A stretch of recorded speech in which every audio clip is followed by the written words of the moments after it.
అందరికీ నమస్కారం అండి. ఈరోజు మనం రాఖీ ఉత్సవం సందర్భంగా మనం ఇక్కడ అందరం ఈ సత్సంగంలో మనం అందరం కలుసుకుని ఉన్నాం. ఈ రాష్ట్రీయ స్వయం సేవక సంఘం ఏర్పడి 2025 విజయదశమి నాటికి 100 సంవత్సరాలు పూర్తవుతున్నాయి. ఈ 100 సంవత్సరాలు పూర్తవుతున్న సందర్భంలో సంఘం అనేక కార్యక్రమాలు చేయడానికి సిద్ధంగా ఉంది. అందులో ఈ 100 సంవత్సరాల కార్యక్రమంలో పంచపరివర్తన కార్యక్రమం ఒకటి తలపెట్టడం జరిగిందండి. ఆ పంచపరివర్తనం కార్యక్రమం నిమిత్తం పాంప్లెట్లు కూడా ప్రకటించడం జరిగింది.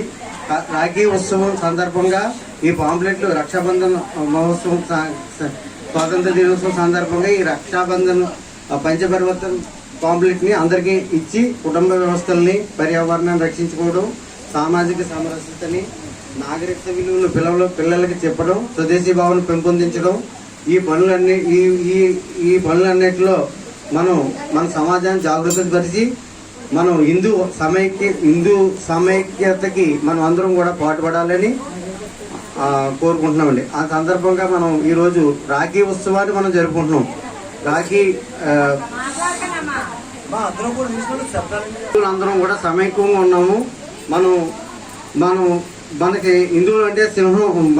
మనం బయట వ్యక్తులకి మనం తెలియాలంటే, ఈ క్రిస్టియన్స్ కానీ ముస్లిం కానీ మనం తెలియాలంటే మనకి నుదుటినే మనం నుదుటిని బుట్టు అందరూ పెట్టుకునేలాగా మనం పిల్లల నుంచి చిన్నప్పటి నుంచి ప్రోత్సహించాలి. ఇప్పుడు ఒక 15 సంవత్సరాలు 20 సంవత్సరాలు వచ్చిన పిల్లలు వాళ్ళని అప్పటికప్పుడు మనం ప్రోత్సహించామనుకోండి, మాకు అలవాటు లేదు, మేము పెట్టుకోము అన్నారు. మన చిన్నప్పటి నుంచి బొట్టు పెట్టుకోవాలమ్మా ఇది అని చెప్పడం, సంస్కృతి గురించి, సాంప్రదాయాల గురించి, ఇంట్లోకి వచ్చేటప్పుడు మనం శుభ్రం కాళ్ళు కొడుకుని మనకు రావాలి, పెద్దలు ఎవరిని వస్తే నమస్కారం పెట్టి నమస్కరించి వాళ్ళని ఆశీస్సులు తీసుకోవాలి. ఇవన్నీ మనం చెప్పినప్పుడు మన పిల్లలు రేపు వచ్చి మనకలాగా మనకన్నా ఉన్నతంగా తయారవడానికి అవకాశం ఉంటుంది. అలాంటి విషయంలో మన ఈ పాంప్లెట్లో అనేక విషయాలు మనం తెలియపరిచారు. ఇవన్నీ చూసండి మన పిల్లల్ని మనం భవిష్యత్ తరాలు మనం కాపాడుకోవాల్సిన అవసరం ఉందండి. ఇప్పుడు ఈ పాంప్లెట్లు ఇక్కడ ఇంకా ఉంటాయి. మనం ఎవరికైనా ఇవ్వాలంటే పట్టుకెళ్ళొచ్చు. ఎవరికైనా చుట్టుపక్కల గట్టి ఇచ్చి మనం సమాజాన్ని జాగృత పరచొచ్చండి.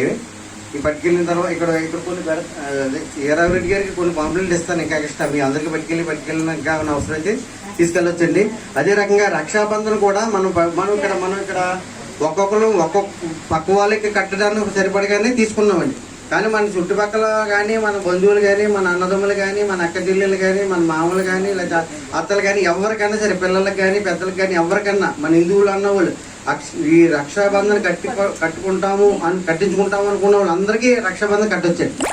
ఎవరికైనా కట్టొచ్చండి. పెద్దోళ్ళు చిన్నోళ్ళు కట్టవచ్చు, చిన్నోళ్ళు పెద్దోళ్ళు కట్టవచ్చు. ఇది తప్పు కదా. మగవాళ్ళు ఆడవాళ్ళు కట్టవచ్చు, ఆడవాళ్ళు మగవాళ్ళు కట్టవచ్చు. భర్తకి భార్య కట్టవచ్చు, భార్యకు. ఇదంతా రక్షాబంధన్. అంటే మన హిందువులు అందరం కలిసి సమైక్యంగా ఉన్నాం. మనం అందరం అంటే నీవు నాకు రక్ష, నేను నీకు రక్ష.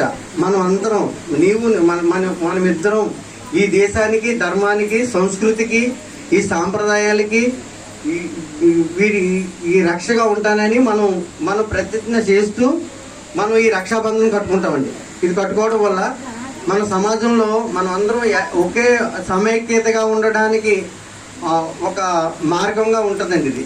అది మనం కొంతమంది మనం అమ్మవారిని పూజ చేస్తాం, కొంతమంది అయ్యప్పని పూజ చేయొచ్చు, కొంతమంది వెంకటేశ్వర స్వామిని పూజ చేయొచ్చు. ఎవరైనా సరే మనం అందరం ఒకటే సమైక్యత. హిందువులందరం కూడా ఒకటే. మన హిందుత్వంలో కూడా మతాలు అనేక రకాల మతాలు కూడా ఉన్నాయండి. బౌద్ధ మతం, జైన మతం, వైష్ణవం, శైవం, అమ్మవారిని కొలిసి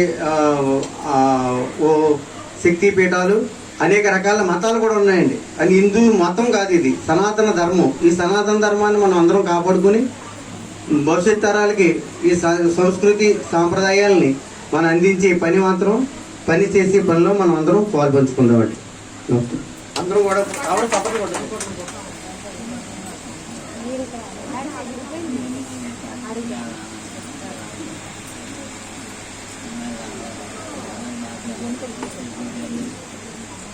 నీవు నాకు రక్ష, నీవు నాకు రక్ష, నేను మీకు రక్ష.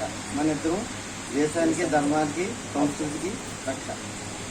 ఈ రకంగా చెప్పుకుంటూ పెట్టుకోవాలి. హ్యాపీగా రావాలనుకో.